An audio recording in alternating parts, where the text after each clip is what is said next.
नमस्कार, मैं हूँ हेमंत चढ़ार और आप देख रहे हैं मध्य प्रदेश का number 1 news channel Digvijay news Damoh MP. चलिए अब देखते हैं दमोह और मध्य प्रदेश की सभी मुख्य खबरें फटाफट अंदाज में।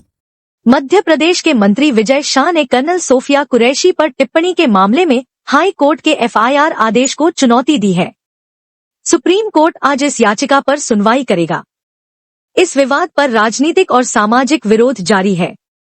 कोर्ट का फैसला मामले की दिशा तय करेगा। प्रधानमंत्री नरेंद्र मोदी ने जातीय जनगणना को मंजूरी दी, जिससे राजनीतिक हलचल तेज हो गई है। बिहार चुनाव से पहले इस कदम को ओबीसी और दलित वोटरों को लुभाने की कोशिश माना जा रहा है।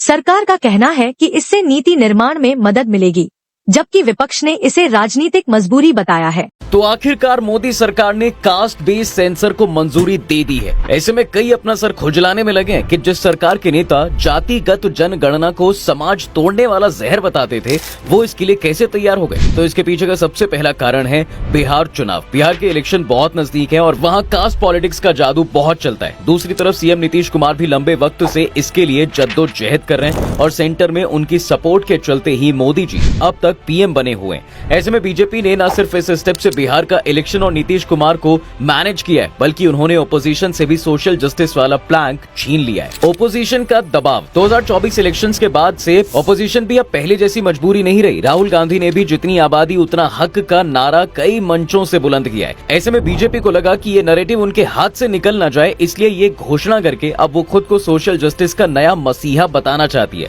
आरएसएस की स्ट्रेटेजी। सोर्सेज कहते हैं कि ये फैसला मोदी जी और मोहन भागवत के बीच एक कप चाय पे हुआ है। आरएसएस जो कल तक कास्ट को छिपाने की बात करता था, अब अपनी स्ट्रेटेजी बदल रहा है। कास्ट सेंसस से उन्हें डेटा मिलेगा कि कौन सी जाति कितनी पीछे है, जिसकी मदद से वो अपने शाखा नेटवर्क्स के थ्रू उन तक पहुंच सकते हैं और सामाजिक समरसता वाले एक हिंदू समाज के अपने सपने की ओर बढ़ सकते हैं। और चौथा और आखिरी कारण है पहलगाम का डिस्ट्रैक्शन।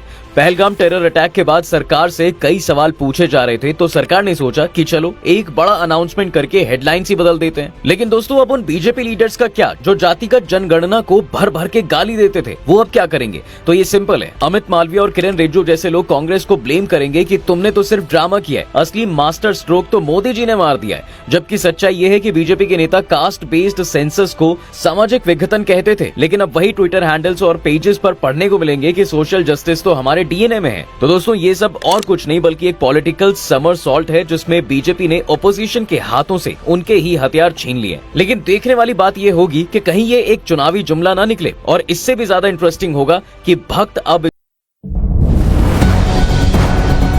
सोशल मीडिया पर बढ़ते विरोध के बाद रिलायंस ने ऑपरेशन सिंदूर ट्रेडमार्क आवेदन वापस ले लिया और माफी जारी की। कंपनी ने कहा कि यह आवेदन अनजाने में दायर किया गया था और इसका कोई आधिकारिक इरादा नहीं था।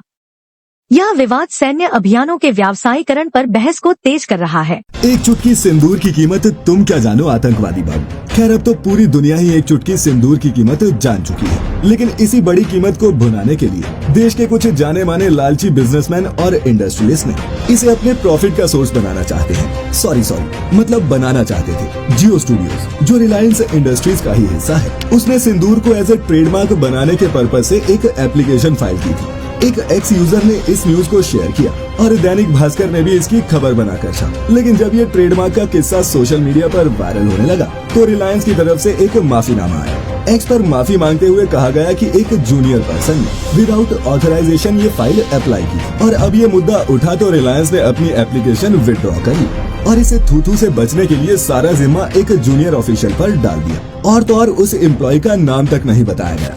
ये सवाल थोड़ा टेढ़ा है, लेकिन जरा आप ही सोचिए कि रिलायंस जैसी बड़ी कंपनी में ऐसे फैसले एक जूनियर ऑफिशियल कैसे कर सकता है। माफीनामे में ये भी कहा गया कि देश के लिए ऑपरेशन सिंदूर का सक्सेसफुल होना एक प्राउड मोमेंट है, और ये भी कि रिलायंस इंडस्ट्री सरकार और आर्मी के साथ है। अब दोस्तों, इसमें कितना सच है ये तो हम नहीं जानते, लेकिन ये बिजनेसेस किसी के भी सगे नहीं होते, इतना जरूर पता है। एक रिपोर्ट में बाबा रामदेव की संदिग्ध रियल एस्टेट गतिविधियों का खुलासा हुआ, जिसमें पतंजलि से जुड़ी शेल कंपनियों द्वारा जमीन खरीदने और बेचने की जानकारी मिली। इन कंपनियों ने अरावली क्षेत्र में बड़े पैमाने पर जमीन खरीदी, जिससे वित्तीय पारदर्शिता और नियामक निगरानी पर सवाल उठे हैं।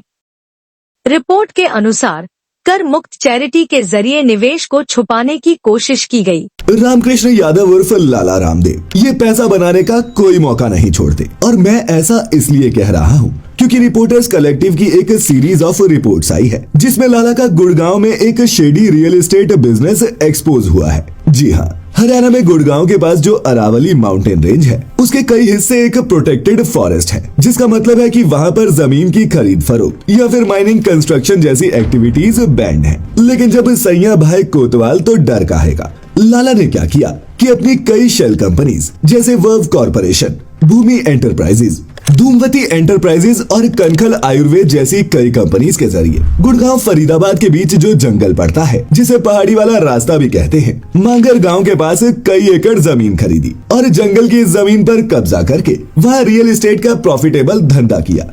आरोप है कि जानबूझकर खट्टर सरकार ने भी अरावली के इस हिस्से को प्रोटेक्टेड डिक्लेयर नहीं होने दिया, जिसका फायदा पतंजलि और उसकी इन शेल कंपनीज को मिला। और दोस्तों यकीन कीजिए, अरावली पर कब्जे का ये एक बहुत छोटा एग्जाम्पल है। नेचर बायोडाइवर्सिटी की किसे ही फिक्र है। ये सब तो छोड़ दो, इन्हें तो यहाँ गरीबों की झुग्गियां तक चुभती थी, लेकिन सैकड़ों एकड़ जंगल की जमीन रसूखदारों के हाथ सौंपकर ये कौन सा पुण्य कमा रहे हैं यही जाने। श्री गिरीश और तपस्या की इन 3 अलग अलग रिपोर्ट्स में इस रियल एस्टेट बिजनेस के अलावा ये भी पढ़ने को मिलता है कि कैसे रामदेव और उसके एसोसिएट्स पतंजलि का पैसा और फंड ऐसी चैरिटीज के थ्रू फनल करते हैं जिससे उन्हें उनकी गाड़ी कमाई पर कोई टैक्स ही न देना पड़े।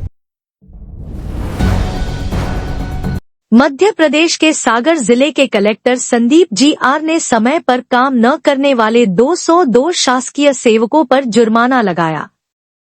लोक सेवा गारंटी अधिनियम 2010 के तहत विभिन्न प्रमाण पत्रों और योजनाओं के कार्यों में देरी के कारण 250 रुपए से 2000 रुपए तक का जुर्माना लगाया गया।